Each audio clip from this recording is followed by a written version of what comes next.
Hello, I'm Susan Rizzo, your Albany County Comptroller, and I'm here to once again deliver Albany County's annual State of the Fisc. I will be discussing the 2022 year-end fiscal picture and the solid financial foundation to put the county in an excellent position in 2023. Let's start with the 2022 financial results on slide 3. The required New York State annual financial report was due April 30th.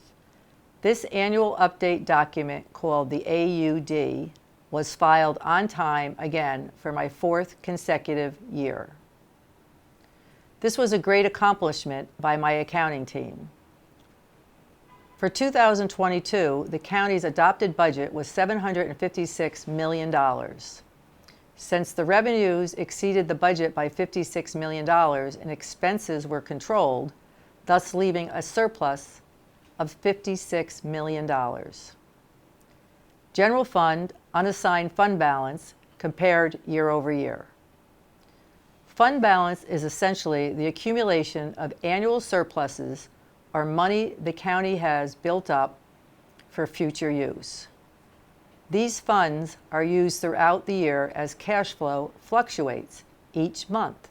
Therefore, fund balance does not remain idle.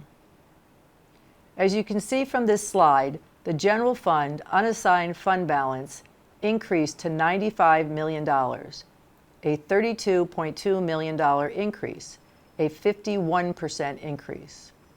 I would also like to point out the debt reserve was $15.7 million at year-end 2022, a decrease of $13.4 million, a 46% decrease.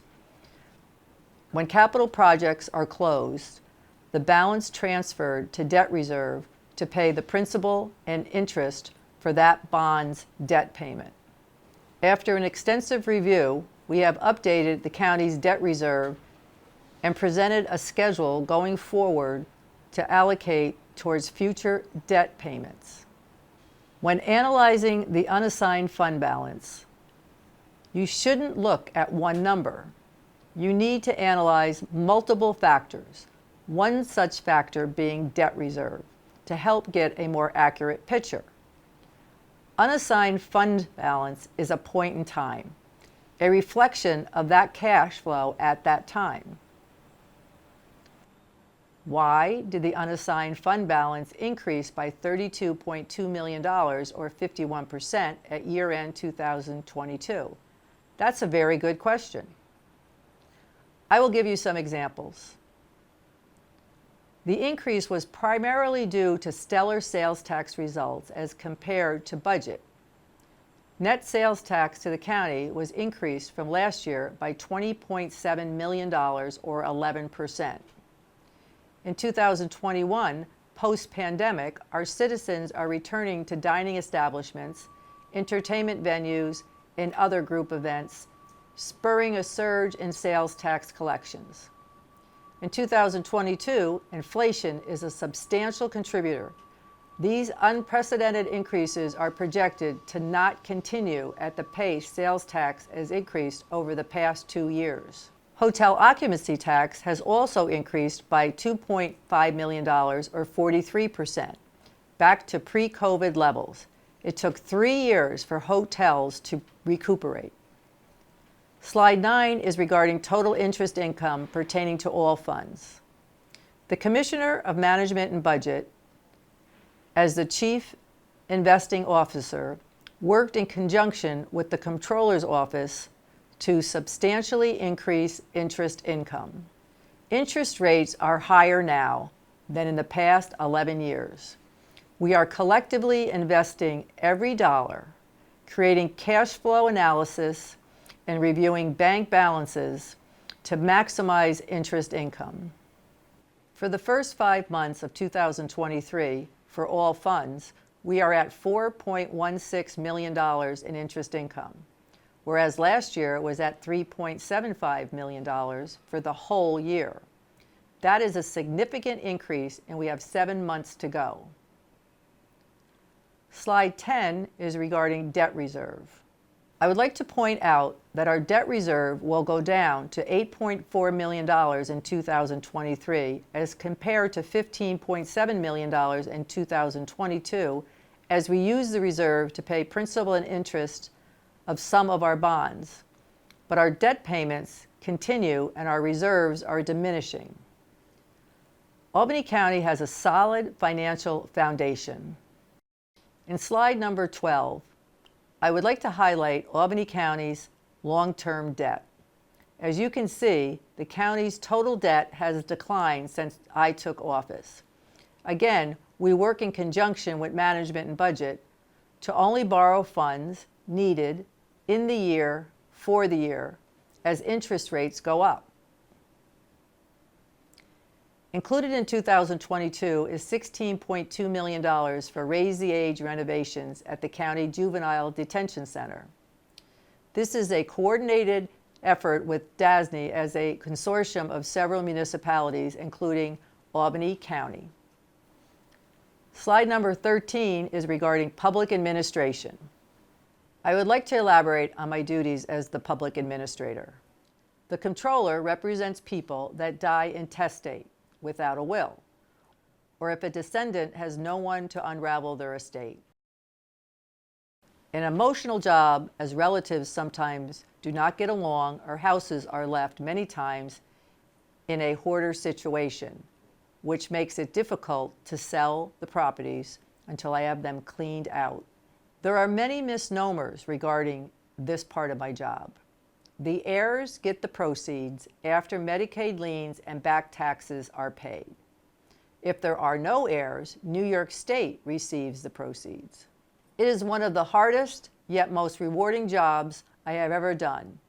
It is also above and beyond my responsibilities as the Albany County Comptroller, as well as serving as an elected official. I report to the surrogate court, and this is outside the purview of the county. Slide 14 identifies some public administration results. I sold 7 houses in 2022. Average sale price, $105,000. Total residential sales, $740,000. 2023 full market value, $1,207,000. Increased value over sale price, $467,000. Percentage increase, 63%. In 2022, I collected past due taxes totaling $69,380. In 2023, I already collected $79,913 in past due taxes, and I paid off $190,360 in Medicaid liens. Slide number 15, audit highlights. First, asset forfeiture audits resulted in the migration of the expanding of forfeiture funds to the Comptroller's office.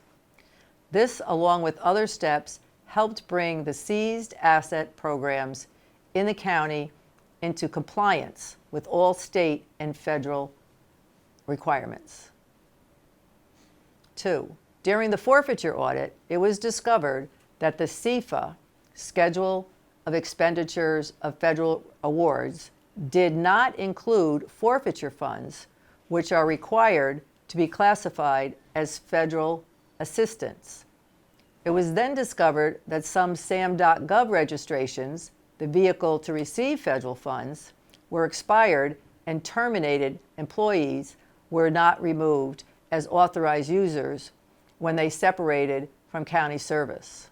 3, an audit of accounts receivable identified a substantial amount of receivables that were able to be migrated to the county's centralized accounting system and led to the development of a written policy and procedure related to recording, collecting, and writing off accounts receivable. 4, audit of fixed assets resulted in substantial corrections to accounting records and led to the development of a written policy and procedure related to the life cycle of fixed assets. 5, The correctional facility annual cash audit related to inmate funds is performed to ensure compliance with New York State regulations. 6. Other post-employment benefits, OPEB. After analyzing other like-sized counties, it appeared our OPEB liability was overstated. Working with the Commissioner of Human Resources and an actuary, we found that our future OPEB liability was overstated by $180 million. The correction in OPEB and creating a fund policy and debt policy will help Albany County obtain a better credit rating in the future. The higher the credit rating, the lower the bond interest rate. I want to stress again, the higher the credit rating, the lower the bond interest rate. Conclusion. When looking at the strong unassigned general fund balance, long-term debt declining, sales tax increases, and our current strong credit rating of AA stable, the county has a solid financial foundation. Working together with the county executive and the other elected officials, we are fortunate to be in the position we are currently in. Don't forget, not too long ago in 2020, the year of the pandemic, Albany County literally ran out of cash. We had to borrow $40 million in December 2020. In the beginning of 2020, although we had an unassigned fund balance of $49.6 million, our outflows of cash were greater than the inflow of cash at that point in time. In 2021, the unassigned general fund balance was utilized to help the county navigate continued financial stress caused by the pandemic. At year-end 2022, although we have a healthy fund balance, tread lightly when spending some of these funds.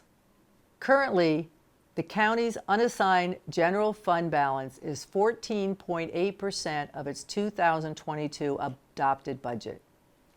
This is in line with the county's fund balance policy, which targets between 10% and 15% of the total general fund adopted budget, with a target of 12.5%. As a reminder, Albany County General Fund has been funding the Shaker Place Rehabilitation and Nursing Center. Revenues have increased considerably due to occupancy maximization, which resulted in a steady decline in net operating loss. As a result, we are closer to sustainability. Another reason for an increase in our future credit rating. Something to consider. If the county has ample cash, consider not borrowing for all capital projects and use general fund surplus. For example, if we didn't borrow $15 million, we would save $5 million in future interest payments. Something to think about for the future. Thank you for your time.